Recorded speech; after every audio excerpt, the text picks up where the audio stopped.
আরে তুই শোন, তুই আজকে আমার বাড়ি ছেড়ে চলে যাবি, আর আমারে কখনো কল দিবি না, আর আমি 1 মাস পর দেশে এসে তোর ডিভোর্স দিব।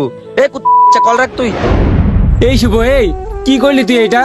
আমি যা করছি ঠিকই করছি, ওর মতো বেইমানের আমার কোনো দরকার নাই। বাড়ি গিয়ে আমি একটা না 5টা বিয়ে করতে পারবো। বন্ধু, একটা খুশির খবর আছে, কাজ তো হয়ে গেছে। কাজ হয়ে গেছে মানে কি হয়েছে? পেস্ট তো লাগাই দিছি শুভ আর ওর বউয়ের ভিতরে। কয়েকদিন পরে তো ওদের ডিভোর্স হয়ে যাবে। কি রে, ডিভোর্স হয়ে যাবে মানে? ওদের ভিতরে আবার ডিভোর্স হবে কেন? আরে বেটা, ওই দিন আমি শুভরে বললাম না ওর বউ আর একটা ছেলের সাথে পার্কে ঘুরতে গেছে, ওইটা নিয়ে তো অনেক বড় গ্যাঞ্জাম হয়েছে। এখন শুভ বলছে ওর বউরে আর ও রাখবে না। কিন্তু তুই তো শুভরে মিথ্যা কথা বলছিলি, এটা তো একটা মিথ্যা কথা। আরে বেটা, মিথ্যা তো কি হয়েছে, ও তো থাকে বিদেশে, ও এত কিছু কি খোঁজ খবর রাখে নাকি? আমি যেটা বলবো ওইটাই।